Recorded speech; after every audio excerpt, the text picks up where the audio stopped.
நண்பர்கள் அனைவருக்கும் இனிய வணக்கம். மேச ராசிக்கு இப்போ ஆரம்பிச்சிருக்கிற 7.5 சனி என்ன மாதிரியான சம்பவங்களை, நிகழ்வுகளை உங்களை சுற்றி நடத்த போகுது? 7.5 சனிங்கிறது 7.5 வருஷங்க. முதல் 2.5 வருஷம் மீன ராசியில் இருக்கக்கூடிய காலகட்டம் உங்களுக்கு விரயச்சனி. இப்போது வயசுக்கு தகுந்த மாதிரியான நிறைய சம்பவங்களை நடத்தும். இப்போது மன வாழ்க்கையில் புதுசாக போகிறவங்களா இருந்தால் நிறைய செலவு பண்ணி கல்யாணத்தை பண்ணுவாங்க. நிறைய வெளிநாடு வெளியூர்னு ஊர் சுற்றி அந்த பணம் செலவாகும். வயசானவங்களா இருந்தால் நிறைய மருத்துவ செலவாகும்.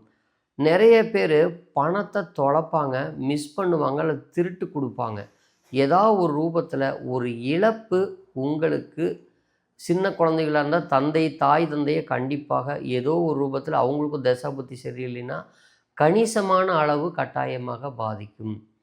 படிக்கக்கூடிய பசங்களுக்கு வெளியூர் வெளிநாட்டில் வசிக்கிறவங்களுக்கு பெரிய தொந்தரவு இருக்காது. குளிர் பிரதேசங்களில் குடியிருக்கிறவங்களுக்கும் கணிசமான தொந்தரவு இருக்காது, ஓரளவுக்கு. ஆனால் இருக்கும். அப்போது பண விரயம், புது நபர்களை வீட்டுக்கு கூட்டிகிட்டு வர்றது, அவங்கள நம்பி தெரியாத தொழிலில் இன்வெஸ்ட் பண்ணுறது, இன்னொருத்தருக்கு ஜாமீன் கையெழுத்து போடுறது, நாளைக்கே பணம் கிடச்சிருன்னு சொல்லி ஒரு பணத்தை இன்றைக்கி மொத்தமாக முதலீடு பண்ணுறது, வீட்டை அடமானம் வைக்கிறது, புது நபர்களை நம்பி செல்ஃபோனு, இன்ஸ்டாகிராமு, யூடியூப்பு இப்படின்னு நம்பி உங்கள் பணத்தை ஏதோ ஒரு ரூபத்தில் நிறைய இப்போ ஸ்கேம்லாம் நடக்குது பாருங்கள். இந்த ஜிபேயில் பணம் அனுப்பி பணத்தை ஏமாத்துறது, ஆன்லைனில் கேம் பர்ச்சேஸ் பண்ணி அதனால் நம்ம 100 ரூபாய்க்கு வாங்க போக 1000 ரூபாயை டைப் பண்ணி உள்ளே போட்டுருவோம்.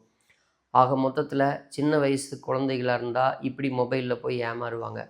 பெரியவங்களாக இருந்தால் நிறைய நேரம் ஊர் மாற வேண்டிய சூழ்நிலையில் பணவிரயம் ஏற்படும்.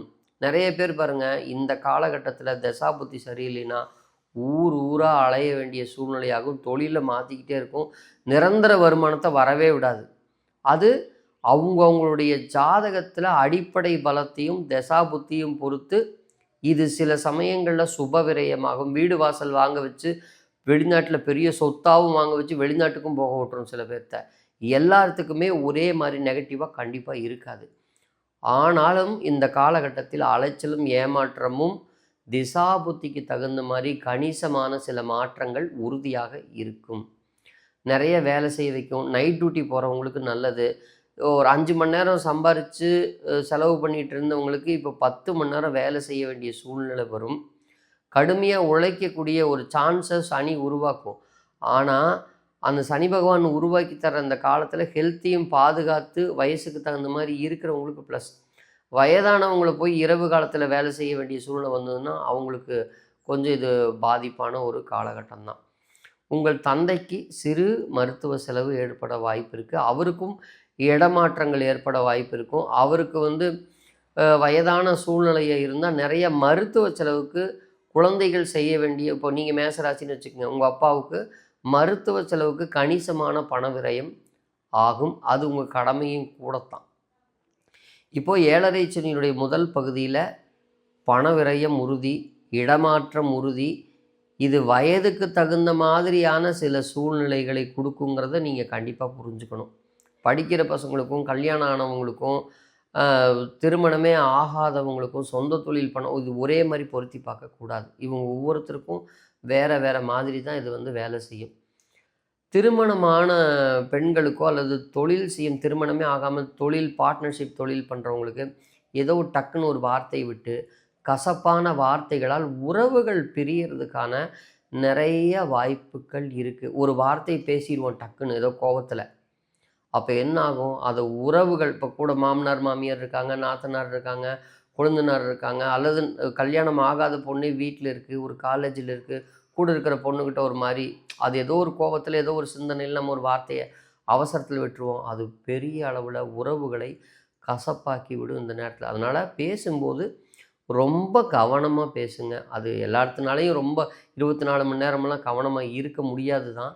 ஆனாலும் இந்த வடிவத்தின் மூலமாக தான் இந்த 7.5 சனி உங்களுக்கு ஒரு பெரிய உறவுகளை பிரித்து விட்டு உங்களை தனிமைப்படுத்தி விட்டுரும். அப்புறம் நீங்கள் தப்பான ரூட்டில் போகிறதுக்கான பாதையை வகுத்துரும். உங்கள் குழந்தைங்க மேசராசியில் அஸ்வினி நட்சத்திரம், கிருத்திகை நட்சத்திரம், பரணி நட்சத்திரத்துல எல்லாம் இருந்தால் மொபைலில் பணம் போட்டு கொடுக்கும்போது கவனமாக பண்ணுங்கள். அவங்க ஏதாவது ஸ்கேமில் போகிறாங்களான்னு பாருங்கள்.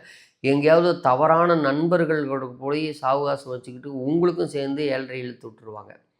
இப்போது அது உங்கள் பொண்ணாக இருந்தாலும் பையனாக இருந்தாலும் அந்த காலத்துல எல்லாம் மொபைல் இல்லைங்கிறனால பிரச்சனை இல்லை. அது வேறு விதத்தில் வேலை செஞ்சுட்டு இருந்தது. அதோட ரேஷியோ வேறு மாதிரி இருந்தது. ஆனால் இன்றைக்கி பாருங்கள் இதனுடைய பாதிப்பு அதிகமாக இருக்குது. எப்படின்னு கேட்டிங்கன்னா, ஒரு 5,00,000 அக்கௌண்ட்டில் ஒரு ஃபோனில் வந்து உங்கள் பையன் விளையாண்டுட்டு இருக்கான். மேஷம் டபால்னு தசா புத்தியும் சரியில்லைன்னா அந்த பணத்தை ஏதாவது ஒரு ரூபத்தில் அவனை ஏமாற்றி அக்கௌண்ட்லேருந்து ஈஸியாக பிடுங்கிடுவாங்க. அப்போது பாதிப்பு அதிகமாக இருக்கும். இதுக்கு என்ன ஒரு எளிமையான பரிகாரங்களை செஞ்சுட்டு வரலாம் அப்படின்னா, எளிமையான விஷயங்கள் சொல்கிறேன். ஒரு மலை மேலே இருக்கக்கூடிய சிவாலயங்களில் உங்கள் வயசுக்கேற்ற தீபங்களை ஞாயிற்றுக்கிழமையில் ஏற்றலாம். ஒன்று மிகச்சிறந்த பரிகாரம்.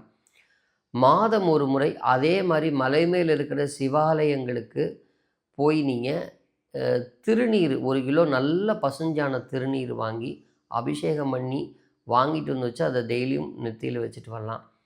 2 3வது உடல் நலம் பாதிக்கப்பட்ட, கால் பாதிக்கப்பட்ட, கால் நோயால் இருக்கக்கூடிய அல்லது அப்பா அம்மா க க கவனிக்காமல் அப்பா அம்மாவை இழந்த குழந்தைகளே இப்போ அப்பா அம்மாவை நிறைய பேர்த்த வெளியே அனுப்பிச்சிடுறாங்க. அப்படியே ஆதரவு இல்லாத பெரியவர்கள் இருக்கக்கூடிய இல்லங்கள், தங்கி இருக்கும் இடத்திற்கு உணவு, உடை சம்பந்தமான விஷயங்கள் உங்கள் வருமானத்துக்கு தகுந்த மாதிரி, உங்கள் குடும்ப சூழ்நிலைக்கு தகுந்த மாதிரி இதை மாதம் விடாமல் சிறு தொகையாவது எடுத்து வச்சு ஒரு விரயம் பண்ணிக்கிட்டே வாங்க. நிச்சயம் இந்த 7.5 வருஷத்தில் 2.5 வருஷம் ஒன்றுமே ஆகாத மாதிரி தெரியும். ஆனால் 2வது 5 வருஷம் நீங்கள் அனுபவிக்க போகிற ஒரு விஷயத்த நிச்சயமாக இந்த 2.5 வருஷத்தில் தான் நீங்கள் அதை விதைப்பீங்க. கவனத்தில் வச்சுக்கோங்க, ஏமாந்துடாதீங்க. கோவிலில் சிறப்பான கோவில் பரிகாரம் வேணும்னு எதிர்பார்க்குறவங்களுக்கு திருத்துறைப்பூண்டின்னு ஒரு ஊர் இருக்குது. அங்கே பாபா ஔஷதீஸ்வரர், பிறவி மருந்தீஸ்வரர்னு அந்த ஆலயத்தினுடைய பெயர். அங்கே ஒரு அஸ்வினி நட்சத்திரம் வர்ற அன்னைக்கோ அல்லது பூச நட்சத்திரம், அனுச நட்சத்திரம், உத்திரட்டாதி நட்சத்திரம் வர்ற அன்னைக்கோ நீங்கள் அங்கே இருக்கிற சுவாமியும் அம்பாளையும் பால் வாங்கி கொடுத்து அபிஷேகம் பண்ணலாம். உங்கள் வயதுக்கேற்ற நல்லெண்ணெயிலையோ அல்லது நல்ல சுத்தமான நெய்யிலையோ நல்லா ஆட்டின நல்லெண்ணெயிலையோ கண்ட இடத்துல வாங்கி கோயிலில் மாசுபடுத்தி கர்மாவை அதிகப்படுத்திக்காதீங்க. ஒரு தீபந்தான் போட முடிஞ்சாலும் பரவாயில்லைங்க. நீங்கள் சுத்தமான நல்லெண்ணெயில் போடுங்க. அங்கே இருக்கிற சுவாமிக்கு எண்ணெய் காப்பு சாற்றுவதன் மூலமாக உங்களுக்கு இந்த 7.5 சனியிலிருந்து சமாளிக்கக்கூடிய ஆற்றல் கிடைக்கும். 1. 2வது அந்த திருத்துறைப்பூண்டிக்கு பக்கத்துலேயே திருக்கொள்ளிக்காடுன்னு ஒரு அக்னீஸ்வரர் மிருது பாதாம்பிகை அப்படிங்கிற சுவாமியும் அம்பாளும் இருக்கக்கூடிய ஒரு பொங்கு சனீஸ்வரர் ஆலயம் இருக்குது. அங்கே இருக்கக்கூடிய சுவாமியும் நீங்கள் எண்ணெய் காப்பு போட்டு பாலபிஷேகம் பண்ணலாம். அங்கே இருக்கக்கூடிய சிவனடியார்களுக்கு நல்ல காரம் இல்லாத தயிர் அன்னத்தை கொடுத்து நீங்கள் தானம் பண்ணி அவங்ககிட்ட எல்லாம் ஒரு ஆசீர்வாதம் வாங்கிக்கலாம். இந்த விஷயத்தை ஒரு தடவை செஞ்சுட்டு விட்டுறக்கூடாது. அங்கே ஒரு தடவை போயிட்டு வந்தால் கூட நீங்கள் வீட்டுக்கு பக்கத்தில் இருக்கக்கூடிய சிவனடியார்களுக்காகட்டும், காகத்துக்காகட்டும், இல்லாதவர்களுக்காகட்டும் உங்களால் முடிஞ்ச விஷயத்தை பண்ணிக்கிட்டே வாங்க. கட்டாயம் இது உங்களுக்கு ஒரு பெரிய நற்பலனை 100% கொடுக்கும். இதை ஃபாலோ பண்ணுங்கள். இந்த 7.5 சனியினுடைய முதல் பகுதியை சைலண்ட்டாக பெரிய காயம் இல்லாமல் கடந்து வந்து நற்பலன்களை அடையுங்கள் நண்பர்களே.